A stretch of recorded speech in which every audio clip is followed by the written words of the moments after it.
right now? Exhausted. This has been just a roller coaster. 48 hours. We waited all day for the Secretary of State to come out with numbers. We had been watching them internally based on where the polls closed last night and just waiting for the website to keep updating. So relieved to get this news, excited about winning for a third term for this district, and really just, grateful to everyone who came out and voted, and, happy that the Democrats really have been holding our own across the country. You clearly won late today. There's a lot of people that didn't vote for you, and the margins are way bigger than what it was in 2020 when you won by a lot. I mean, what's the message that you tell to people who didn't vote for you? Elections are about math. I won. So elections are about math, and this is historically, this is the fighting fifth for a reason.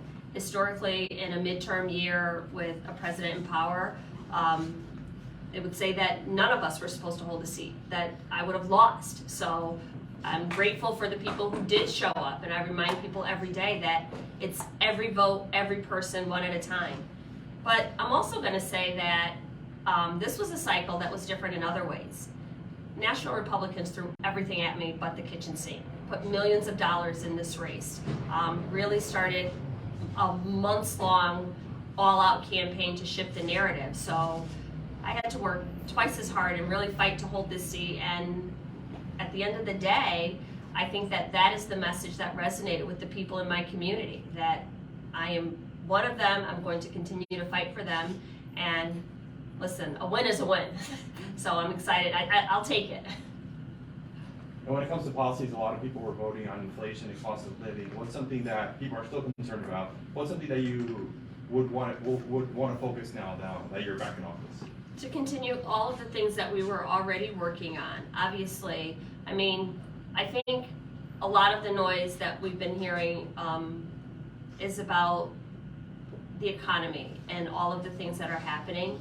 However, the economy includes not just the cost of goods and services, but housing, utilities, the cost of food, all of these things that we've tried to address in the House, childcare, all of the things that families pay for on a regular basis. I think that we will see improvement in the economy, lowering the cost of prescription drugs, all of the things that we've done, just continuing that work and making sure that our focus is not solely on large corporations, but legislating for people like we've tried to do.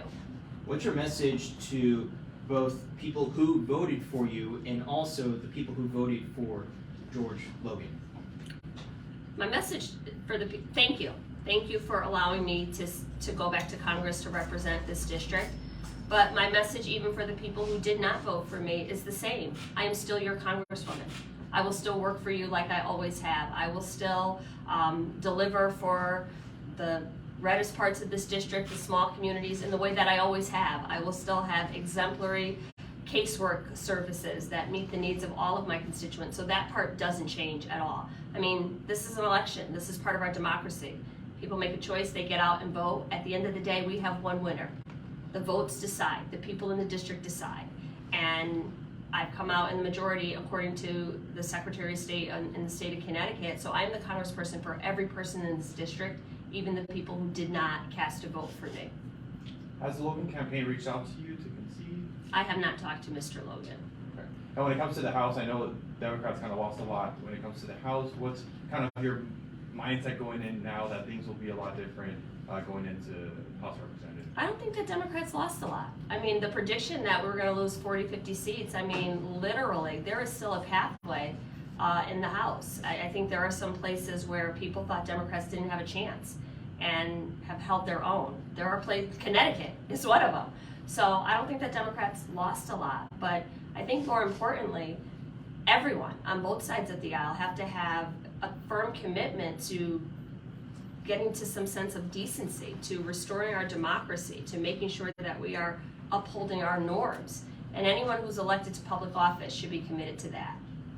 Any sort of lessons or takeaways you can take from this particular election? Because obviously it was much, much, much closer than how it was in 2020 and the blue wave election of 2018. Can't take anything for granted. Got to work for it every single day. You have to get out and talk to people, you have to turn out voters, and I think that's what we did. We really pulled people out of their comfort zone in the last days of this election and reminded them that I can't do this if you don't vote. Obviously, I would have loved to see a much larger margin, but people showed up, and that's all that counts. So just making sure that I am on the ground, building a coalition, and really reminding people of that all along so that we're not doing a last-minute push. Are you surprised it was so close? No, I mean, it's the 5th, and it's a midterm year, it's an off year. I am excited that so many people showed up. I'm excited that labor was just really committed to electing candidates who are, you know, for working people. So that is something that I'm happy about. It probably is a little closer than I expected, but I knew that this race, I mean, everyone told me in my first race, it was like, if you run for a 3rd term, that'll be your toughest race. It always is. It's an off year. The president's approval rating was low. The economy is struggling right now. So I knew it was going to be hard, but I was willing to fight for it, for the people of this district. Do you still like the job? I mean, it was a brutal campaign. Is it still something, you know, 3 terms now, it's, you know, are you excited, or what's your mindset? Because this was a long campaign. Yeah, this was a long campaign, and it didn't have to be like this. That's the part that I struggle with, because this was really a personal attack on my integrity, a drawn out campaign. It was outside money, and I really tried hard for my part to run on the issues, to put out ads about the work that I had done, thinking that that would be enough, and just really, and ultimately it was, but again, politics doesn't have to be like this. It could be, you put out your platform, the other person puts out their platform, you give people a choice, and they decide which one of those things works best for them. There was a lot in this campaign that did not have to happen, so no matter how small the margin is, I'm very happy that that is what resonated with people, and ultimately that's how they cast their vote. What kind of changed the way you look at the job going back to what's happening? Because it was like, you know, because I know you love the job. You talked about it before we talked. You like it. Is it still exciting? Well, campaigning isn't what changed the job for me. January 6th is what really made me think about this differently. But I also have a heightened sense of responsibility, because right now people are hurting, and there's going to be some tough choices made in the next Congress. Things like Social Security, things like protecting women's right to choose, food security in the next farm bill. So those things are so deeply important to me that a tough campaign isn't going to make me, you know, shy away from it. And I really just believe that we need regular people who are committed to standing up and doing this kind of work. You know, we have to, representation matters. We have to have a variety of people from different backgrounds in these rooms at these tables where decisions are being made, who can really share the perspectives of the people that are most affected by the legislation that we pass. So, happy to go back. Where do you go from here now that you declare victory? To bed. To bed. I'm so tired. I'm so tired. And, you know, there were so many people just waiting with bated breath for the results. So many people were so invested in this campaign. And I know that the last couple weeks, we had people literally overflowing in here. We had to put people outside on the sidewalk. It was just so full. So I felt some sense of responsibility to those people, because they needed a representative to go back to Washington that really was committed to helping them with so many things. So you have the weight of the world on your shoulders while you're waiting for the results to come in. But we're back in session next week. The work doesn't stop, but I kind of thought about it. I didn't know what that would be like, you know, working over the next 2 months in a different situation. Is it a concern, obviously we have a lot of election deniers, is it a concern that because this race is so close that maybe that might come up? Absolutely, and that is a dangerous proposition. That is the reason I did not comment on the race while the votes were still being tallied. That was the reason why I hadn't put out any kind of statement. I was waiting for the Secretary of State's official numbers. Well, I mean, they're not certified, but waiting for the Secretary of State to upload those numbers. It's dangerous. January 6th started as a result of election deniers, and we have had just so many problems in our country, you know, violent attacks because of that, and people have to be very careful with that. I trust the process. I know that Connecticut has a safe voting process. I waited for the ballots to be tallied, the votes to be counted and sent to the Secretary of State, and then we received that information.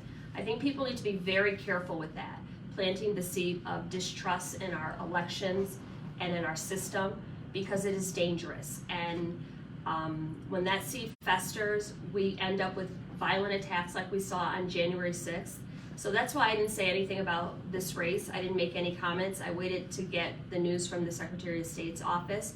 And I think people have to be reminded that voting is how we express our stance on issues. If we don't like something, we vote. You know, we hold our leaders accountable. We don't scale the walls of the Capitol and attack democracy. So that's something that every single person should be concerned about, and it should not be promoted by any individual, any media outlet, any person who has, you know, any integrity, because it's dangerous.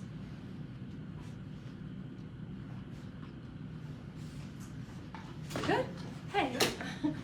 This guy just got here. Yeah, wait. You said you weren't gonna sleep last night. You were staying up. Did you stay up all? Have you been to sleep? No, I tried, but Wow. it was impossible. I mean, it's you're running on pure adrenaline, and as you know, when you are on a campaign, at the end of the night, you kind of have you get the numbers, so you're running your own tally and trying to cross-reference your numbers with the numbers that are coming out, and they're not coming out in real time. So it's a lot of ups and downs, a lot of prayer, a lot of periods of wait, check that again, add that up again. So it was a long day, and you know, I have an amazing team that literally they haven't slept either. They have just threw their entire heart into it. One of the things I will say, and this is something that I've really been intentional about. My campaigns, my staff, are people who have never done this work before. They're not people who bounce from campaign to campaign. They are people who are invested in the work, who believe in what we're trying to do, who walk through the store and say, how can we help? So, you know, it takes us a while sometimes to get our legs under us, but no one's gonna outwork us, because these are people who join this team because a policy or something that I'm working on deeply affects them or their family. They don't pack up and go to another campaign. They're in it for the long haul.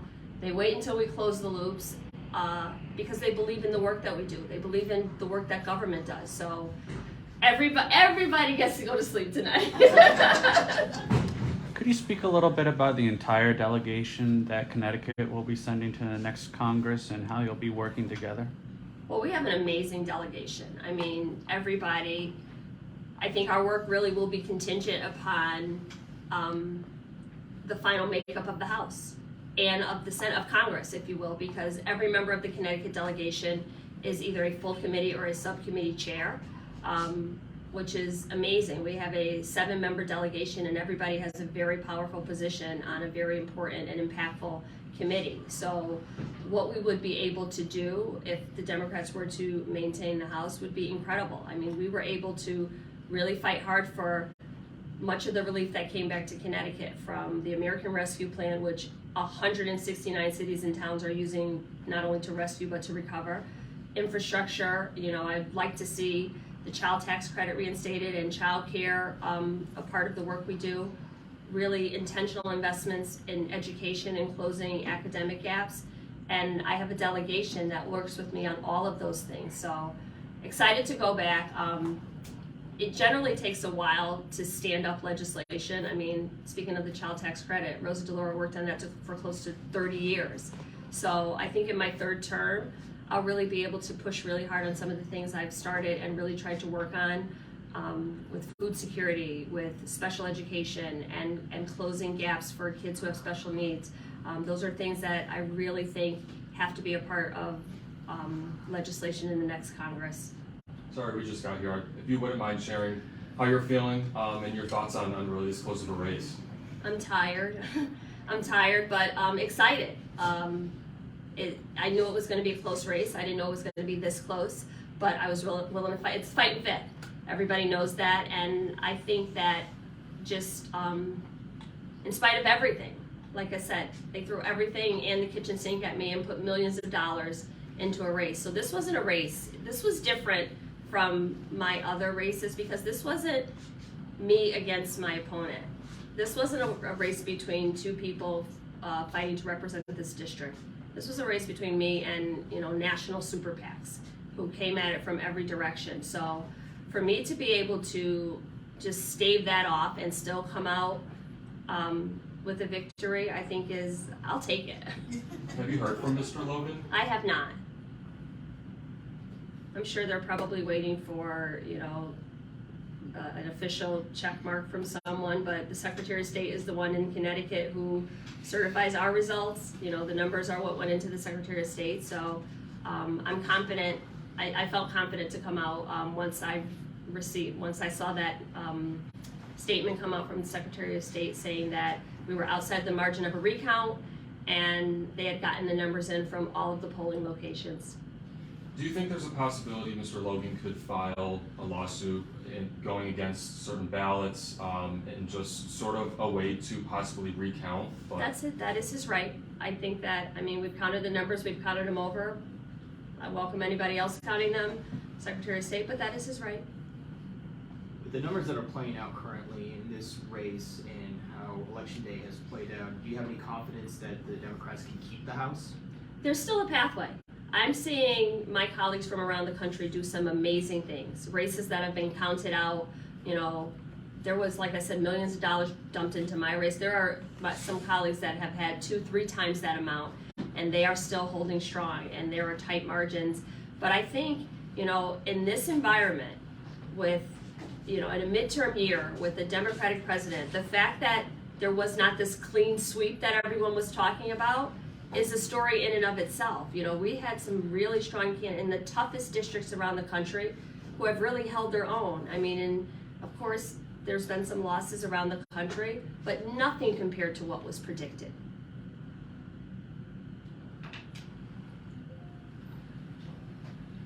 It looks like the AP called it.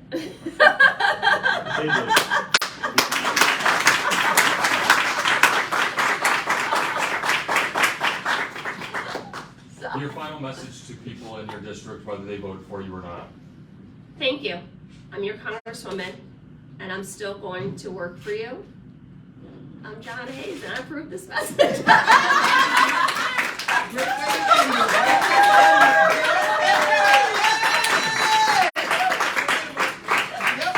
Thank you for coming out so late. I wish we had information earlier, but nothing changes. You know, I'm not going anywhere. Like I said, on November 9th, I was still going to be living in this district. So I'm here, and I'm going to continue to represent the people of the district. So thank you.